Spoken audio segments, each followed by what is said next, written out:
Assalamualaikum warahmatullahi wabarakatuh. Perkenalkan saya Nur Aziza, saya dari kelompok 2. Ingin mempresentasikan hasil diskusi kami dengan judul Ragam Bahasa.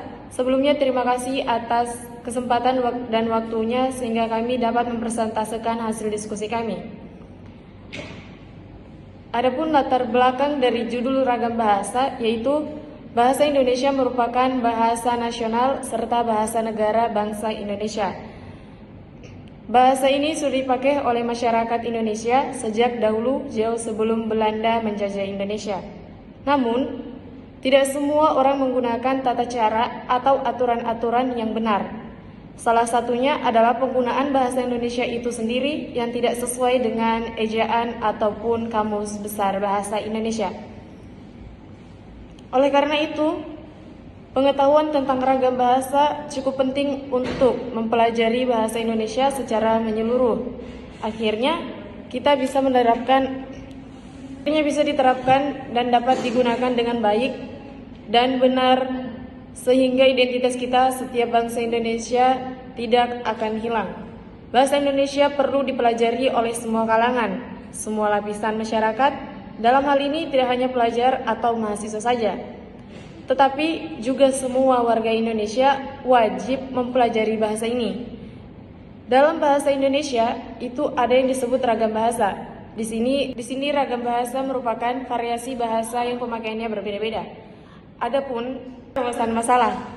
Berdasarkan latar belakang di atas, rumusan masalah tulisan ini adapun sebagai berikut. Yang pertama, apakah yang dimaksud dengan ragam bahasa? Yang kedua, apakah penyebab terjadinya ragam bahasa? Yang ketiga, apakah saja jenis-jenis ragam bahasa. Sekian dari saya lanjutkan ke anggota kelompok yang lain. Perkenalkan, nama saya Nurul Atifah, saya dari kelompok 2. Di sini saya akan menjelaskan penjelasan yang pertama tentang ragam bahasa.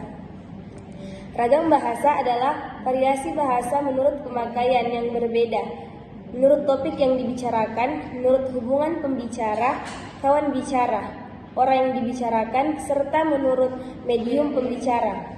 Seiring dengan perkembangan zaman, sekarang ini masyarakat mengalami perubahan sehingga bahasa pun mengalami perubahan. Perubahan itu berupa variasi-variasi bahasa yang dipakai sesuai keperluannya. Dalam hal ini, banyaknya variasi tidak mengurangi fungsi bahasa sebagai alat komunikasi yang efisien, sehingga dalam bahasa timbul mekanisme untuk memilih variasi tertentu yang cocok untuk keperluan tertentu, yang disebut sebagai ragam standar. Sekian dari saya. Bismillahirrahmanirrahim. Perkenalkan, nama saya Sukma Somori, saya dari kelompok 2. Sekarang kita masuk ke penjelasan yang kedua. Apa saja faktor terjadinya ragam bahasa? Faktor terjadinya ragam bahasa ada 3, yaitu yang pertama faktor budaya, dan yang kedua faktor sejarah, dan yang ketiga faktor perbedaan demografi. Kita masuk di faktor pertama, yaitu faktor budaya. Faktor budaya, setiap daerah mempunyai perbedaan kultur atau daerah hidup yang berbeda, seperti di wilayah Jawa dan Papua serta beberapa wilayah Indonesia lainnya. Dan masuk ke faktor yang kedua, yaitu faktor sejarah. Faktor sejarah, setiap daerah mempunyai kebiasaan, adat istiadat, dan bahasa nenek moyang sendiri-sendiri dan berbeda-beda antara daerah satu dengan daerah lainnya. Perkenalkan, nama saya Nurul Oktaviani. Saya akan menjelaskan penjelasan ketiga, yaitu jenis-jenis ragam bahasa. Ragam bahasa dilihat dari cara penuturan. Berdasarkan cara pandang penutur, ragam bahasa dibagi menjadi 3, yaitu sebagai berikut. Pertama, ragam dialek. Kedua, ragam resmi. Dan yang ketiga adalah ragam tidak resmi. Yang pertama, ragam dialek. Ragam dialek atau daerah adalah variasi bahasa yang dipakai dalam kelompok bangsawan di tempat tertentu. Dalam istilah lama disebut dengan logat. Logat yang paling menonjol yang mudah diamati 5 ialah lafal. Logat bahasa Indonesia orang Jawa tampak dalam pelafalan B pada posisi awal nama-nama kota seperti Bandung, Banyuwangi, atau realisasi pelafalan kata seperti pendidikan, tabraan, kenaian, geraan, logat daerah yang paling kentara. Yakni dari segi tata bunyinya, logat Indonesia yang dilafalkan oleh orang Tapanuli dapat dikenali misalnya karena tekanan katanya yang amat jelas.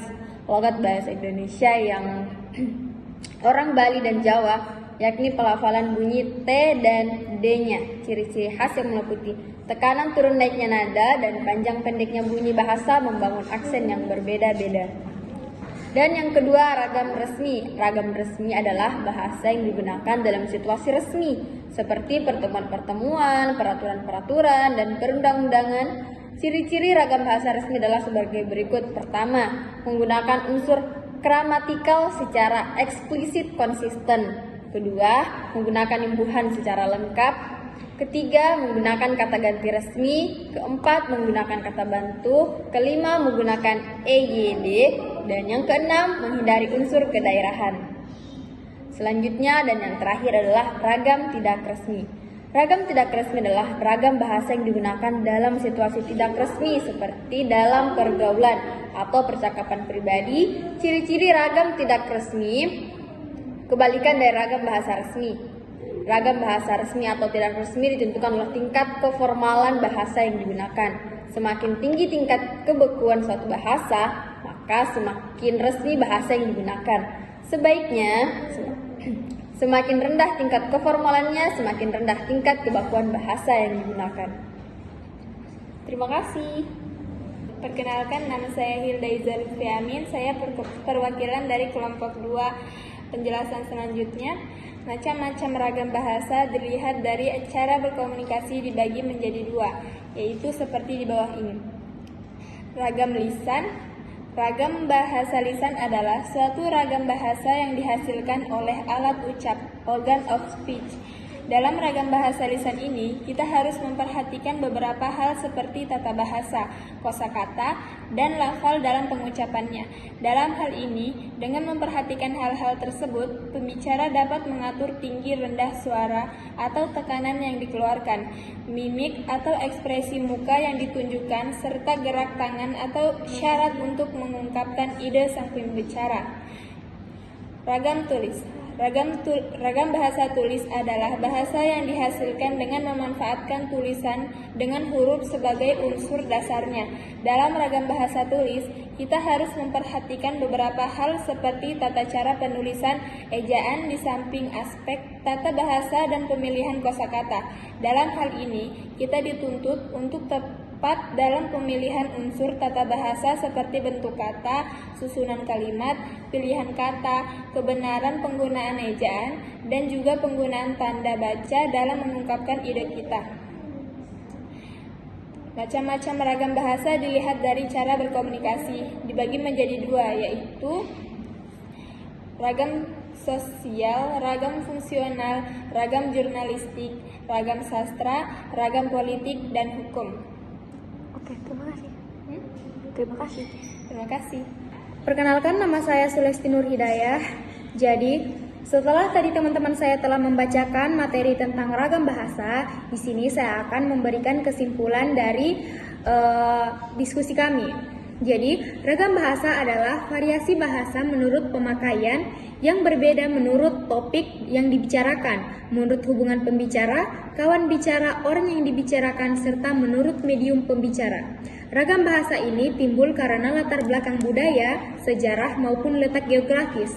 Akibatnya, muncul berbagai variasi bahasa Indonesia. Ragam bahasa ini memiliki berbagai macam jenis yang dibedakan berdasarkan 3 hal, yaitu cara berkomunikasi, cara penuturan, dan topik pembicaraan.